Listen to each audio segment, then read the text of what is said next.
Firstly, I think I want to thank all of you for taking part in this course, going through your first and second stages, and now coming here to rough it out in this camp.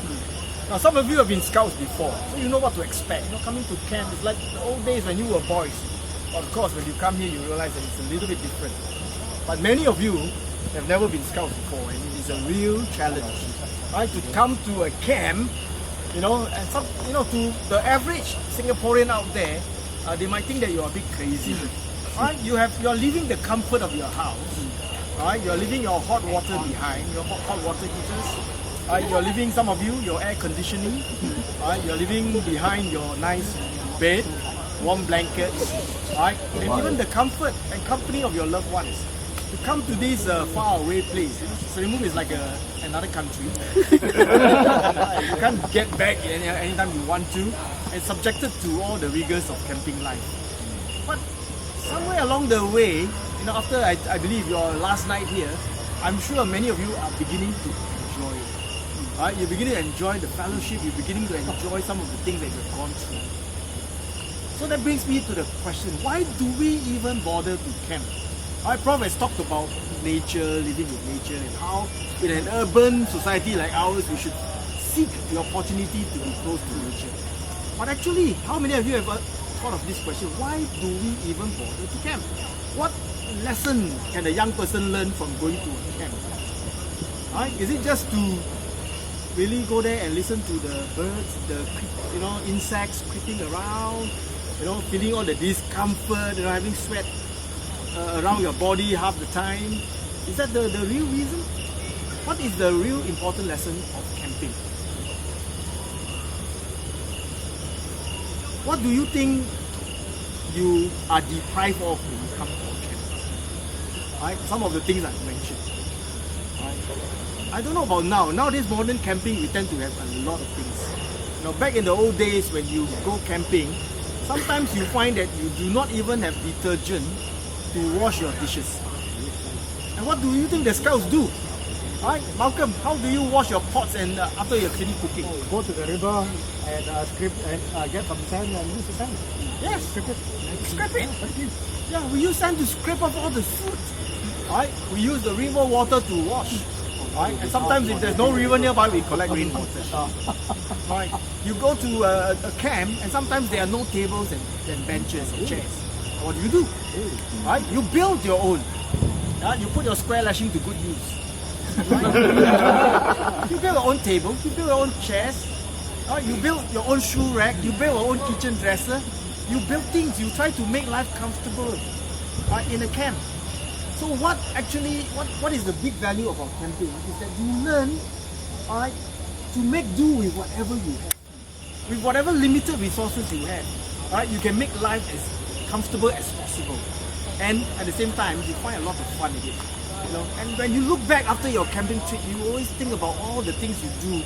The dresser that you built, the wonderful table that you have created, and how you managed to survive with very limited resources. So one great lesson that all scouts learn, and when they go for camping and they do other scouting activities, is that there's no such thing as can't do. If there's a problem, solve it. We do not get rid of problems, we solve problems, we overcome. And scouts will use whatever resources they have to solve whatever problems they face. And this is a great challenge for all our young people today. Last time, when I was young, we have the Generation X. Then came Generation Y. After that is Generation Z. And what is it now? No, now it's Generation E. Generation E doesn't stand for electronic or whatever. E stands for entitled. Our young people belongs to an entitled generation. What does that mean? They feel that the world owes them a living. They are brought up with everything given to them. We have parents nowadays who love their kids so much that they will give the kids what they themselves do not have. Even if the parents has to go starving, they will provide the kids with the little luxuries of life. I know of parents who barely makes $2,000 a month, yet they are prepared to spend close to $1,000 on tuition. I'm amazed, spending half your household income to provide for tuition for the kids is because they want their kids to have the best. But what does that mean? It means that our kids grew up being given everything on the platter, being entitled. You know, and when they grow up, they expected everything to be provided for them. They are entitled to it. If they do not get it, they ask, why am I not given this? Why am I not given that? Do you not realize that these days a lot of our young people and young adults are already beginning to have that kind of mentality? You know, when something don't happen, why? When the trains break down, why? Why is our train not running smoothly? Why does it break down? Why does it jam? Why does the bus not arrive in 3 minutes? Why does my food take so long to reach me? Why is that the waiter not serving me properly? We are always demanding because we are entitled. So we need our young people to be able to step out of this thing. To realize that they can make a life for themselves. Not because somebody gives it to them, but because they strive to achieve it. Overcoming a lot of difficulties. And Scouting is a great program that teaches young people, right, to make use of whatever resources that they have and make something out of it. The never say die attitude, the resilience, right? And these are exactly the kind of values that our government is trying to instill in the young people. They try to do it in the schools, but within the school system, under the formal education, you know, where you have a classroom and you have got all the demands of all the academic subjects, right? There is a limit to how much you can do within the classroom. But out here, as scouts, when we bring them out to the nature, right, there is a lot of opportunities for us to train and develop and give opportunities to these young people to try out and develop themselves. Sometimes simply by depriving them of the things that they really need. Sometimes by planning failures for them. Do not always help your kids to succeed. Right? In Scouting, right, as leaders, I would encourage you to plan.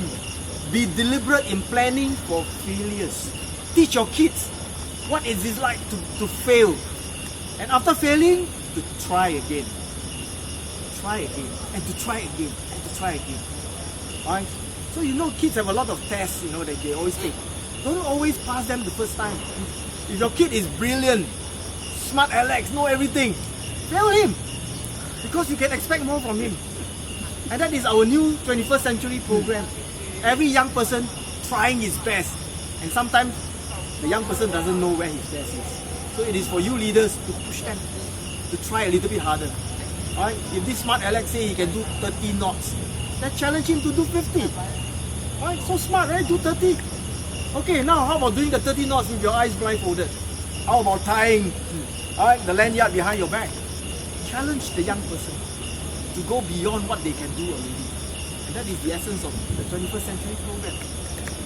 So my dear leaders here, once again I want to thank you for taking up this challenge to be a scout leader. It is no joke. You know, when I went to Hong Kong, they had a poster of a scout leader. And it is actually a superhero. You know, he's decked up with all the superhero costume and says scout. Because the scout leader is a superhero. You have to be a clown. You have to be a singer. You have to be a dancer. You have to have confidence to stand up in front of people and speak. Because you are a role model. Right? If a leader is quiet, afraid, lacking in confidence, then your boys and your girls will not learn because they are watching you. So many of you, by coming here, are already breaking out of your shell. And that is already a first step, which I want to congratulate all of you for doing. But when you go back to your units, continue as leaders to develop yourself. Because don't forget, all your young charges are looking at you. You are a role model. Right? You have to be a clown, you got to be happy, you got to sing. And when I say sing, please, sing the latest song. You know, when you ask your kids to sing Ging Gang Guli, they cannot remember the words, right? You got to give them the lyrics and they have struggled singing. Because why? Ging Gang Guli is 100 years old. Right? It's very hard to sing old songs. But if you tell your kids to sing Let It Go, they don't need the lyrics. They all can sing and they will sing louder than you. So what is the latest songs you all should be learning? One call away. Anybody here can sing, try everything? Wow. No, some of you have not even heard of this song. Have you watched Zootopia? Yeah. Yes, if you have watched Zootopia, you know what songs Shakira sings, right? Yeah. Try everything. If you haven't tried yet, go back and learn. Go to YouTube and learn. This is a wonderful song for scouts because it teaches the scouts to try and never give up. Alright, birds don't just fly. Alright, they also fall down and get up. These are the beautiful lyrics of such songs. As scout leaders, pick up such songs where you can teach the kids value and they enjoy singing it. Have you watched Jungle Book yet? Yeah. Can you sing Bare Essentials? Yeah. Bare Necessities? Yeah. Bare Petrol? After my yarn, you are coming out here to sing Bare Essentials. It's your song. Right, Balu? Come on, man. Sing the latest. Okay, when you sing the latest songs, there is no difficulty for the young kids. The problem when I go to a lot of campfires is that campfires only sing great-grandfather songs. Right? They were my grandfather's songs, they are your kids' great-grandfather's songs. Right? Many of the songs that we sing at campfires are more than 60 years old. Right? And it's very difficult for them. Some of the songs are nice. I'm not saying that you should not sing any of them. But try to sing more of their song, the young people's song. I want them to enjoy singing, enjoy the camaraderie of campfire, then sing. Alright, sing the latest things, sing the songs that they love to sing, sing the songs that they will spontaneously sing with you without even requiring you to give them the lyrics. Alright, so that's another encouragement for you. So with that, I hope you have a great time at this camp and continue to enjoy tonight. Sleep well, we have free air conditioning for you, just lift up the flaps. I'll make sure the mosquitoes don't come in. Thank you very much.